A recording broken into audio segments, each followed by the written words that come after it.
Hi, I'm Matthew Kane, and this is the Dirty Air F1 Podcast.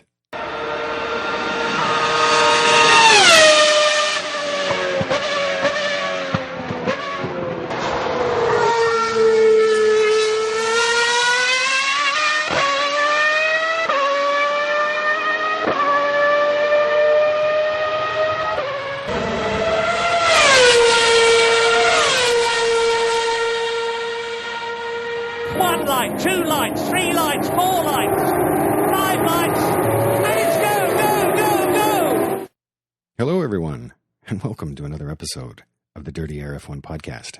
I'm your host, Matthew Kane. Thank you so much for joining me today.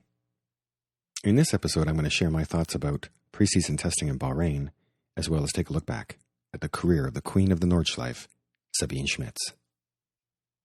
If you'd like to connect with me on social media, I am the Dirty Air F1 Podcast on Instagram and Dirty_F1 on Twitter. A quick shout out to all those people on Twitter who followed me the other day. I had over 100 people follow me, and then Twitter suspended my account for 3 days because they found my popularity suspicious. I've never had that happen before. So thank you very much to all those who followed, and I will definitely follow you back. Let's take a look at testing and get on with the show. For those of you who are new to F1 and are completely confused after watching testing and the times in testing, I wouldn't worry about it. Testing certainly doesn't give us an accurate barometer as to where the teams are before the season starts. Or does it? What I think I'm going to do is I'm going to run through the list of my 2021 predictions podcast and speak about the teams that way and how they performed during testing and my thoughts. So without further ado, let's talk about Haas F1. As I previously discussed, Haas have not developed that car in almost a year and a half, and I've already admitted they will not be doing any developments to that car this year. It's no secret that a team like Haas doesn't have the budget of, say, Mercedes or Ferrari. For them, this test was all about getting mileage for their 2 rookie drivers, as well as testing the reliability of their car. Despite the horrible conditions on day 1 with the sandstorm, I thought Mazepin did a fantastic job. He admitted at the end of the day that he felt kind of beat up, which is no surprise, but I thought he did a fantastic job jumping up to F1 and driving, like I said, in such deplorable conditions. Mazepin was able to run a complete testing profile for himself, so that's great news for the team. His teammate Mick Schumacher wasn't as fortunate. The car encountered some technical gremlins on his first day of running that kept him off the track, and on the last day of testing, he left the pits with the jack still attached to the car. He admitted that he was afraid that he had done something wrong, but the team later confirmed that it was of no fault to Mick's. I don't know about you, but I certainly thought it was kind of emotional to see the letters MSC back up on an F1 scoreboard. Mick himself had actually said he had felt quite emotional about seeing that, and I'm sure there were others in the paddock that really enjoyed that. I thought both drivers drove well, and the team did look like they completed most of their testing program, and they definitely looked reliable. But one would think that after all this time of not developing the car and just simply perfecting what they have, I'm not surprised that they had good reliability in the test. So, in summary, I have the Haas team still finishing in 10th, and the team focused towards 2022 and developing their 2 rookie drivers this year, Mick Schumacher and Nikita Mazepin. Next up, we have Williams F1 Racing. Williams is in a similar situation to Haas. They've decided to devote most of their resources towards their 2022 car. I thought it was great that they gave day 1 to their test driver, Nissany. I'm not too sure how to pronounce his last name. I actually felt bad for him. Can you imagine you've trained your whole life to be a Formula 1 driver, and you get this great chance to drive a Formula 1 car for an entire day of testing, and there's a sandstorm. Despite the horrible conditions, he did a fantastic job. He completed a ton of laps and for sure completed the team's test program for the day. The team's main drivers, George Russell and Nicholas Latifi, also had full days in the car. Both of them experienced some technical gremlins, but also almost got through their testing program. It's all about mileage for these smaller budget teams. It's all about mileage. And now that F1 preseason testing is down to 3 days, it's even more crucial now. George Russell, after his run, had initially said that the car had taken a significant step forward. But I don't know if you've heard, but since the test, he's sort of, he's taken a few steps backwards. I don't think he sounds very confident in the car, but as George has always been doing since he got into F1, he's so mature And he's so poised. He knows what the end game is. His end game is Mercedes. And he's just quietly putting in his time and doing the best he can. Kudos to George, but that car has not stepped forward and will for sure finish in 9th place this year. Nicholas Latifi ran a pretty solid test session and I think checked most of the boxes.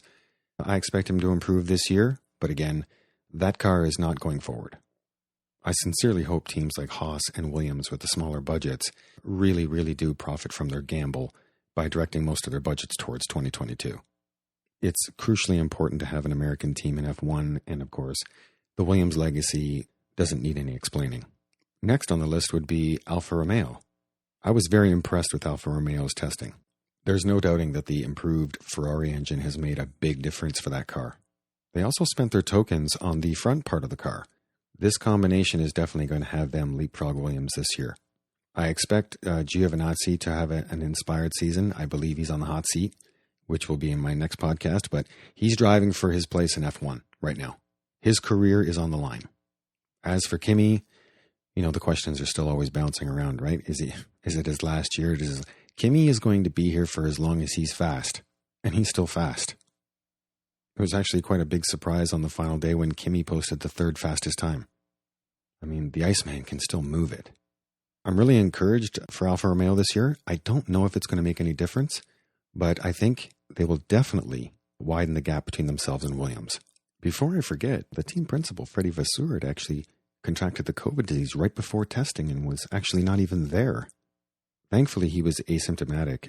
All he had to do was quarantine, but he suffered no ill effects. He's expected to be at the first race of the season, and all is clear, so awesome. Awesome news. Next up, we have Scuderia Ferrari. A lot of people commented about how I said that in my 2021 predictions podcast. Like I was trying to be all romantic about it or something. Scuderia Ferrari. It's just such a cool name. You have to admit it. Ferrari have me a little bit worried. I mean, I do have them in 7th, but I think they might be better than that. The engine is definitely better. And I think the earlier reports were that there's a 40 horsepower gain from last year. To all you new fans out there, this is a lesson. You know what? I'm still learning this lesson, I think. You cannot count out a team like Ferrari. You cannot count out a team like Mercedes. You just can't. I think many people thought Carlos looked a little ragged in the car. But that's sort of, that's sort of to be expected. Especially when a driver is coming from a different team. He's used to a completely different car. I wouldn't read too much into it. As for Charles, nothing about it really impressed me, but I was sort of surprised, and I'm not sure why. Maybe it's because we don't really know what happened last year between Ferrari and the FIA.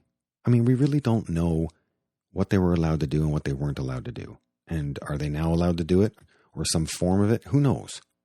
But I wasn't expecting them to put in such a steady preseason practice session. I think based on what I saw, I think Ferrari's going to give me trouble at 7th place.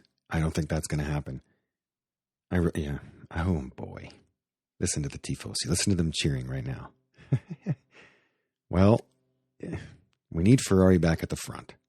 I mean, that's just a definite. Come on, you can't have Formula One without Ferrari battling for a championship, period. I don't care who you cheer for.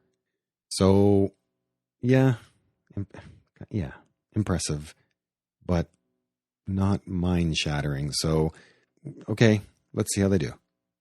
Next up, we have Alpine Racing and the return of 2-time world champion Fernando Alonso. Fernando was immediately on the pace, which surprised no one. I mean, the man is really a phenomenal driver. I don't know how fast that car is going to be. One thing it was is definitely reliable. The Alpine team were pounding out the mileage. Pounding it out. I mean, Esteban, the first day, he drove the whole day in a sandstorm. The whole day. He said after he had finished driving, there was sand all in his racing suit and in his helmet. The car didn't look especially fast, but it looked very reliable, and reliability is huge. It's huge, especially when you're in the midfield. I still, if anything, I think Ferrari might beat Alpine. But yeah, that's where I think Ferrari goes, is that they flip-flop with Alpine because I have Alpine at 6th. But overall, Fernando drove fantastic. He looked fantastic, very fit, very fast. And Esteban, it must be said, he put in a very good test session, and the team clicked all the boxes. Reliable? Check. Fast? Not really. Next up, we have Aston Martin, and again, this is the team that is a scary one for me now. I had Aston in at 5th, but much of that has to do with Seb having a very good year this year. With only 3 days of testing, it was crucial that Sebastian was able to run a full testing program, but he didn't get that.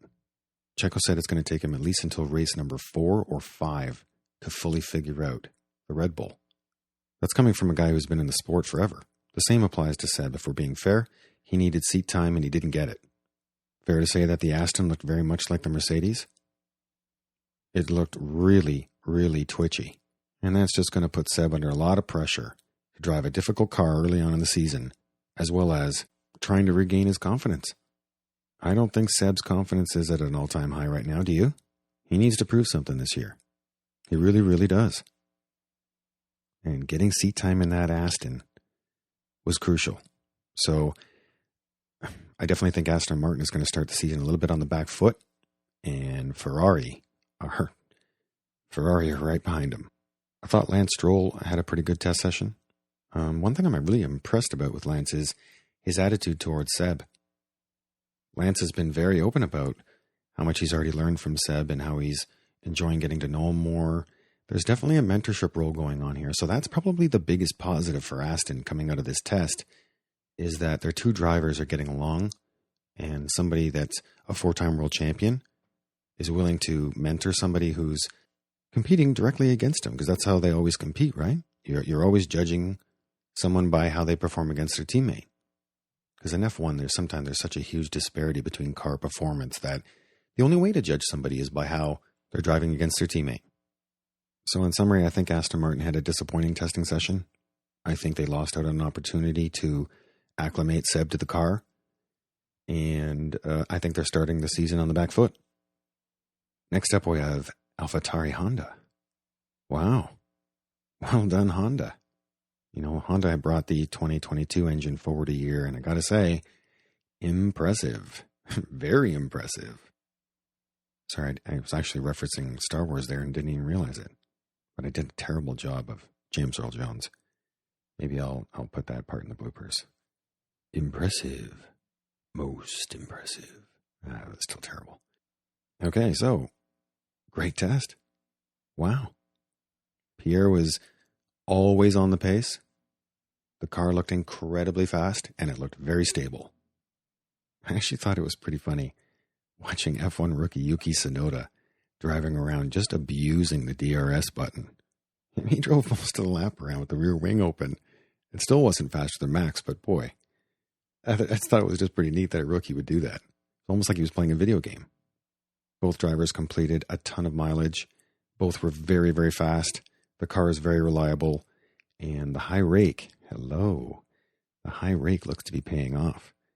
Great test, all in all, right? AlphaTauri, way to go. Pierre Gasly and Tsunoda looks like he's already up to speed. Wow, they're raring to go for Bahrain. I'm excited for this team. I'm definitely not changing this pick. AlphaTauri, 4th place. Now, my shocking pick was Mercedes AMG in 3rd place. That was before the test. They had a great test, didn't they? Wow. Wow. I mean, I can't recall Mercedes having such a terrible preseason test. I mean, Valtteri essentially sat in the garage the first day, twiddling his thumbs. And then Lewis went out there and drove sideways half the time and then beached it. Since the test, the experts have said that Mercedes' long-run pace was the best. Yeah, okay. To me, Mercedes are seriously suffering with the low rake, and they have no rear-end grip. Nothing. Now, of course, every year everybody accuses a team like Mercedes or Ferrari. They're always sandbagging when they put in a performance like this. But I don't know. If they are sandbagging, wow, they've perfected it.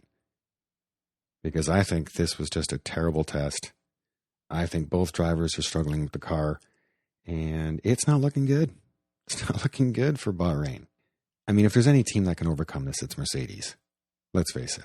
You don't win this many championships if you can't overcome adversity, but Whoa, was that bad? Okay, they got a lot to do. They got a lot to do before race day. We'll see how it goes. I think it'll take a few races for them to get back up to speed because I don't think they have a handle on that car whatsoever. And I am definitely not changing my pick that Mercedes are going to finish third this year. Just the way she goes. It's the way she goes. And you know what? I think it would be good for F1. Let's be honest. It'd be good to mix it up at the top a bit.